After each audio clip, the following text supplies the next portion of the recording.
Monday सुबह 8:30 बजे एक बिजनेस ओनर अपनी ऑफिस के बाहर खड़ा था। उसके हाथ में कॉफी थी और दिमाग में कई प्लान्स थे। नए क्वार्टर, नए क्लाइंट्स, नई अपॉर्चुनिटीज, सब कुछ नॉर्मल लग रहा था। लेकिन उसे नहीं पता था कि उसका बिजनेस ऑलरेडी बाहर हार चुका है। उसके फोन पर कॉल आई अकाउंट्स मैनेजर की। सर, सिस्टम लॉगिन नहीं हो रहा। दूसरी कॉल ऑपरेशन हेड की। सर, ईआरपी डाउन है। तीसरी कॉल ऑब्वियसली आईटी मैनेजर की। और उसकी आवाज में वो पैनिक था जो हर बिजनेस ओनर को डरा देता है। वो क्या? सर, मुझे लगता है कि हम पर साइबर अटैक हुआ। और उस मोमेंट पर 15 साल की मेहनत एक इनविजिबल एनिमी के सामने खड़ी। अस्सलाम वालेकुम दोस्तों, वेलकम बैक। आज का एपिसोड ऑर्डिनरी नहीं है, क्योंकि आज हम एक ऐसी कहानी डिस्कस करने वाले हैं जो हर बिजनेस ओनर को सुननी चाहिए। आज हम बात करेंगे एक ऐसे साइबर अटैक की जो किसी मल्टीनेशनल बैंक पर नहीं हुआ, किसी गवर्नमेंट डिपार्टमेंट पर नहीं हुआ, एक नॉर्मल ग्रोइंग बिजनेस पर हुआ था। और जो हुआ, उसने कंपनी को फाइनेंशियली, इमोशनली और ऑपरेशनली हिलाकर रख दिया। मेरे साथ हैं cyber security consultant mister Rafiq. आइए उनसे थोड़ी बातचीत करते हैं। वेलकम मिस्टर रफीक, क्या हाल है आपके? वालेकुम सलाम Salman, thank you for having me here. और ऑनेस्टली ये एपिसोड सिर्फ साइबर सिक्योरिटी का नहीं है, ये बिजनेस सर्वाइवल का एपिसोड है। क्योंकि बहुत से बिजनेसेस ओनर्स जो होते हैं वो साइबर अटैक को एक आईटी इशू समझ रहे होते हैं, लेकिन जब अटैक होता है ना, तब उन्हें पता चल जाता है कि ये आईटी इशू नहीं है, ये बिजनेस इशू है। बिल्कुल।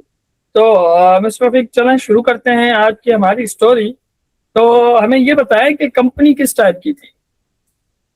एक्चुअली ये कंपनी एक डिस्ट्रीब्यूशन कंपनी थी, 15 साल पुरानी, मार्केट में अच्छी रेपुटेशन, 80 से ज्यादा employees, multiple clients, strong client base, revenue stable, growth अच्छी। और सबसे जेनरस चीज तुम्हें पता है क्या थी? उन्हें लगता था सब ठीक है। उनके पास एंटीवायरस था, फायरवॉल था, ऑफिस 365 था, बैकअप भी थे। अच्छा। उनके हिसाब से वो सिक्योर थे। और ऑनेस्टली ये वो पॉइंट होता है जहां ज्यादातर बिजनेसेस मिस्टेक करते हैं। मतलब उन्हें लग रहा था कि सिक्योरिटी कंप्लीट है। एग्जैक्टली और हैकर इस कॉन्फिडेंस का फायदा ही उठाते हैं हमेशा। अच्छा, तो मिस्टर रफीक हमें ये बताएं कि अटैक एक्चुअली स्टार्ट कैसे हुआ? सिर्फ एक ईमेल, बस एक ईमेल, और उस ईमेल में कोई ऑब्वियस रेड फ्लैग नहीं था। वेंडर का नाम फेमिलर था, लैंग्वेज प्रोफेशनल थी, लोगो भी था, सिग्नेचर भी थी, और अटैचमेंट भी नॉर्मल लग रही थी। एम्प्लॉय ने अटैचमेंट ओपन कर ली और फिर कुछ भी नहीं हुआ। एटलीस्ट उससे ऐसा लगा। कोई पॉपअप नहीं, कोई वायरस अलर्ट नहीं, कोई वार्निंग नहीं, सब नॉर्मल, सब जैसे डे टू डेली काम चल रहा हो उस तरीके से चल रहा था। और इसीलिए अटैक डेंजरस था। अच्छा, मतलब मेलवेयर बैकग्राउंड में ही इंस्टॉल हो गया, सही? बिल्कुल सलमान, और एम्प्लॉयज को भी पता नहीं चला। और फिर क्या हुआ? अब यहाँ से कहानी इंटरेस्टिंग होती है, क्योंकि मूवीज में हैकर अटैक करता है, एक्सप्लोजन होता है, स्क्रीन्स रेड हो जाती है। रियलिटी में ऐसा कुछ भी नहीं होता। सही। हैकर वेट करता है, सिस्टम्स को ऑब्जर्व कर रहा होता है, सीखता है। 3 महीने तक अटैकर नेटवर्क के अंदर था, 3 महीने, और किसको पता नहीं चला। 3 महीने? सीरियसली? हाँ, बिल्कुल यार। वो ईमेल्स मॉनिटर कर रहा था, डिपार्टमेंट्स ऑब्जर्व कर रहा था। वो इतना क्लेवर था कि वेंडर रिलेशनशिप्स भी देख रहा था, ओह। पेमेंट अप्रूवल प्रोसेस भी समझ रहा था, सीईओ की मेल्स किस टाइप की होती है या वो किस तरीके से मेल्स भेजता है, फाइनेंस टीम्स किस तरीके से उसे रिस्पॉन्ड करती है, सब कुछ। और सबसे स्कैरी बात पता है क्या है, कंपनी नॉर्मल चल रही थी, किसी को कुछ अनयूजुअल नहीं लग रहा था। ओ, मतलब उसने 3 महीने तक पूरा ऑब्जर्व किया हर चीज को, हर स्टेप को, और फिर बिल्कुल। और फिर एक दिन अटैकर ने मूव किया, फ्राइडे इवनिंग 4:55 PM। सब वीकेंड मूड में थे, वीकेंड्स सबको खुशी होती है, बिल्कुल इतना कोई सीरियस नहीं होता। फाइनेंस डिपार्टमेंट बिजी थी, सीईओ ट्रेवल पर था, और उस वक्त एक ईमेल आती है सीईओ के नाम से, अर्जेंट पेमेंट रिलीज करनी है। अकाउंट लार्ज था लेकिन अनयूजुअल नहीं था, कॉन्टेक्स्ट बिल्कुल रियलिस्टिक था, और क्योंकि अटैकर 3 महीने ऑब्जर्व कर चुका था, ईमेल परफेक्टली बिलीवेबल थी। तो क्या फाइनेंस टीम ने एक दफा भी उसको रीवेरीफाई नहीं किया, और क्या फाइनेंस टीम ने ट्रांसफर कर दिए पैसे? बिल्कुल सलमान, अटैकर्स इतना क्लेवर था कि उसने फुली प्रिपेयर्ड होके उसने अटैक किया था, एंड फाइनेंस टीम ने कर दिया, और कुछ घंटों बाद पैसे डिसअपेयर। और फिर?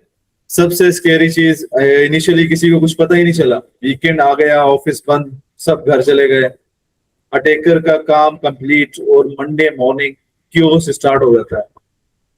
ओ, तो फिर बहुत ही डेंजरस बात है, दिल दिलाने वाली बात है। तो मतलब फाइनेंशियल फ्रॉड के बाद रेजम्पेयर भी? एग्जैक्टली, क्योंकि अटैकर सिर्फ पैसे नहीं चल चाहता था, मैक्सिमम डैमेज चाहता था। Monday morning employees log in नहीं कर पा रहे थे, फाइल्स इनक्रिप्टेड थी, सर्वर्स इनएक्सेसिबल थे, ईआरपी डाउन था, ईमेल सिस्टम कॉम्प्रोमाइज हो चुके थे, और स्क्रीन पर रैंसम नोट। वो मोमेंट इमेजिन करना भी मुश्किल है रफीक, बिल्कुल सीरियसली। सलमान, उस वक्त मुझे याद है कि सीईओ ने मुझे एक लाइन कही थी। बिल्कुल। मैं कहा था कि रफीक, मुझे पैसे का इतना दुख नहीं है, मुझे ये दुख है कि मुझे पता ही नहीं चला कि हमारे घर के अंदर था। और ऑनेस्टली ये लाइन मैं कभी नहीं भूलता। बिल्कुल बिल्कुल नहीं, एक इतनी बड़ी जो अटैक होता है तो लाजमी सी बात है कि बंदा ऑब्वियसली उसका कुछ समझ ही नहीं आ रहा था। तो रफीक, साइबर अटैक मतलब जो है, साइबर अटैक की ह्यूमन कॉस्ट लोग अंडर एस्टिमेट करते हैं। तो सलमान, एक्चुअली बहुत ज्यादा, मैंने ओनर्स को पैनिक अटैक होते देखे देखे हैं, एम्प्लॉयज को रिजाइन करते हुए भी देखा है, मैनेजमेंट टीम्स को ब्लेम गेम में जाते हुए भी देखा है, क्लाइंट्स को कॉन्ट्रैक्ट्स कैंसिल करते हुए भी देखा है, और सबसे पेनफुल चीज क्या है, ट्रस्ट ब्रेक हो जाता है।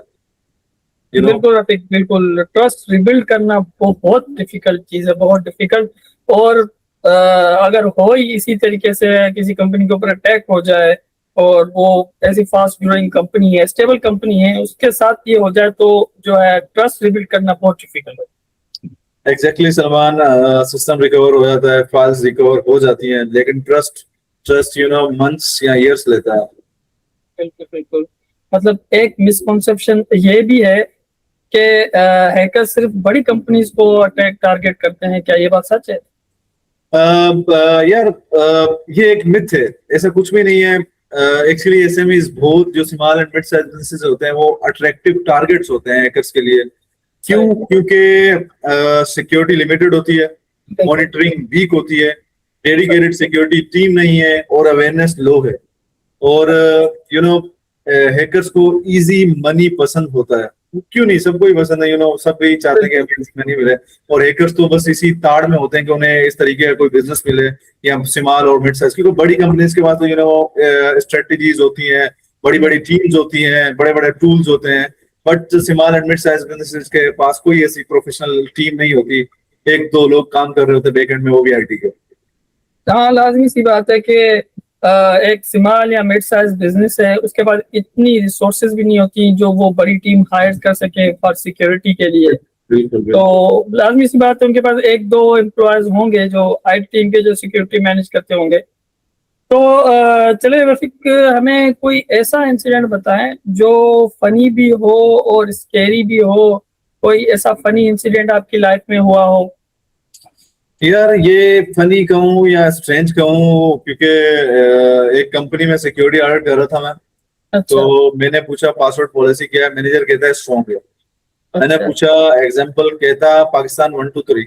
तो मैंने कहा कि ये स्ट्रॉन्ग कैसे है? कहता सिर्फ सर जो है कैपिटल पी है और उसके बाद मैंने न्यूमेरिक भी इस्तेमाल किया हुआ है, यूज किया हुआ है। तो कॉन्फिडेंस लेवल मतलब डेंजरस था। बिल्कुल यार, वो ऐसे ही कोई मैनेजर नहीं था, वो खुद आईटी मैनेजर था। एंड क्या ही कह सकते हैं। तो बिजनेसेस का क्या करें फिर?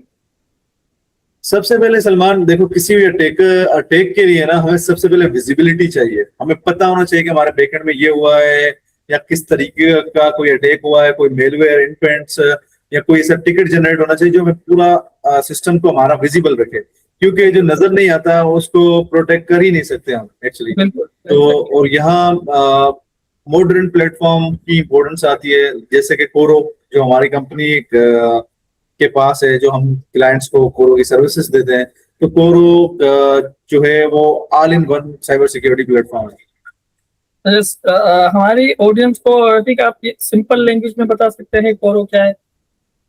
जरूर सलमान, देखो सबसे पहले मैं तुम्हें एक सिचुएशन देता हूँ। इमेजिन करो आपके ऑफिस में एक ईमेल सिक्योरिटी एक्सपर्ट है, एक सोप एनालिस्ट है, एक थ्रेट हंटर है, एक क्लाउड मॉनिटरिंग स्पेशलिस्ट है, एक एंड पॉइंट सिक्योरिटी इंजीनियर है, और ये सब 24/7 काम कर रहे हैं।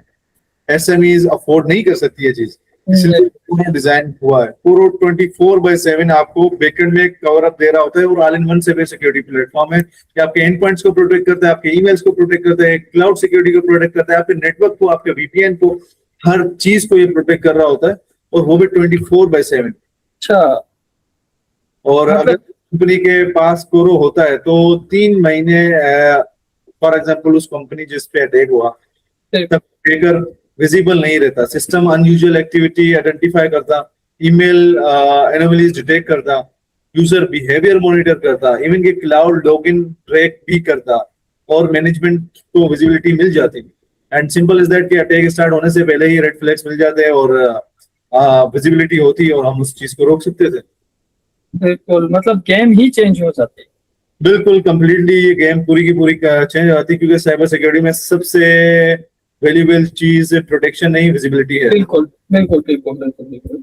और रवि हमें ये बताए कि और इसकी जो इम्प्लीमेशन है इसका क्या प्रोसेस है? हमें अगर फर्ज करें कोई स्मॉल या मिड साइज ओनर्स हैं कंपनी बिजनेसेस के, तो अगर वो इसकी इम्प्लीमेशन के बारे में अगर कोई सवाल करे हमारी ऑडियंस में से, तो आप इसकी इम्प्लीमेशन के बारे में हमें क्या बताएंगे?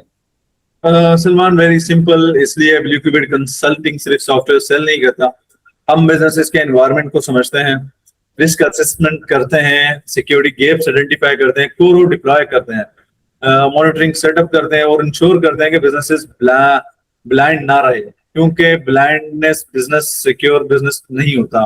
और इसी तरीके से हम उन्हें पूरा का पूरा क्या नाम है एक मंथली रिपोर्ट, सिक्योरिटी रिपोर्ट्स उनके हिसाब से, जो उनका कंसोल, जो उनका एनवायरनमेंट होता है, वो हम उन्हें मुहैया करते हैं। एंड उनकी प्रोटेक्शन को 24/7 मॉनिटर भी कर रहे होते हैं, एंड उन्हें भी एक्सेस देते हैं कि वो अपना एनवायरनमेंट चेक करते रहें। और हम जब कोरो डिप्लॉय कर रहे होते हैं तो हम उन्हें फ्री 15 डेज ट्रायल भी देते हैं, जिसमें हम उनके जो सिस्टम्स में जितने भी सिक्योरिटी गैप्स होते हैं, जितने भी ब्लेंडर्स होते हैं, वो सब कोरो डिटेक्ट करते हैं। उसकी बेसिस पे उसने हम अपना बंडल कोरो का सजेस्ट कर रहे होते हैं। सही सही, मतलब सबसे पहले तो आप जो है कोई भी अगर एसएमई आपसे कांटेक्ट करती है, राब्ता करती है, तो सबसे पहले आप एनालाइज करते हैं कि मतलब कोरो के कौन कौन से मॉड्यूल्स उसके लिए काम के हैं, कौन कौन से मॉड्यूल्स उनको लेने चाहिए, और 15 डेज ट्रायल भी आप देते हैं। बिल्कुल ऐसा ही है। चले रफीक, आज की कहानी से मुझे एक चीज समझ आई कि साइबर अटैक उस दिन स्टार्ट नहीं होता जिस दिन रैंसमवेयर स्क्रीन पर नजर आता है, वो उस दिन स्टार्ट होता है जब बिजनेस अज्यूम करता है कि सब ठीक है। एग्जैक्टली और इसलिए स्मार्ट बिजनेस अटैक का वेट नहीं करते, प्रिपरेशन करते हैं, विजिबिलिटी क्रिएट करते हैं और प्रोडक्टिव रहते हैं हमेशा। बिल्कुल बिल्कुल बिल्कुल। अगर आप भी बिजनेस ओनर हैं, सीईओ हैं, या कंपनी के डिसीजन मेकर हैं, तो खुद से एक सवाल पूछिए, अगर आज कोई अटैकर मेरे नेटवर्क के अंदर हो तो क्या मुझे पता चलेगा? अगर आंसर क्लियर नहीं है तो शायद वक्त आ गया है अपने बिजनेस का साइबर हेल्थ चेक करवाने का। ब्लू क्यूबिट कंसल्टिंग के एक्सपर्ट से कांटेक्ट कीजिए और देखिए आप कितने सिक्योर हैं, कहाँ वल्नरेबिलिटीज हैं और कोरो आपकी किस तरह प्रोटेक्ट कर सकता है। तो अगर आप इंटरेस्टेड हैं, स्मॉल या मिड साइज बिजनेस ओनर हैं और आप चाहते हैं कि आप भी ऐसी क्राइसिस से बचे, अपना जो है ट्रस्ट लॉस से बचे या अटैक सरफेस से बचे, अटैक से बचे, तो हमारी जो है स्क्रीन पे दिए गए कॉन्टेक्ट्स पे आप रब्ता कर सकते हैं। हमने यहाँ ईमेल हमारी दे दी है, वेबसाइट हमारी अवेलेबल है, इवन के व्हाट्सएप का फोन नंबर भी अवेलेबल है। यहाँ पे आप कांटेक्ट कर सकते हैं, हमारे साइबर सिक्योरिटी कंसल्टेंट से जो है कांटेक्ट कर सकते हैं। इनसे आप अपनी जितनी भी एसएमईज हैं, स्मॉल हैं, मिड साइज हैं, तो उनकी सिक्योरिटी गैप्स के बारे में आप इससे डिस्कस कर सकते हैं। एनी काइंड ऑफ क्वेश्चन आप जो है इनसे कर सकते हैं। और जो है कोरो इम्प्लीमेशन के बारे में हो, किसी भी तरीके से हो, जो है आप कांटेक्ट कर सकते हैं हमारे ब्लू क्यूबिट कंसल्टिंग के टीम के साथ, हमारे कंसल्टेंट के साथ। मैं हूँ सलमान और हमारे साथ है मिस्टर रफीक। इजाजत लेते हैं हमारे इस एपिसोड से, मिलते हैं अगले एपिसोड में। तब तक के लिए stay alert, stay aware, stay secure. अल्लाह हाफिज। अल्लाह हाफिज।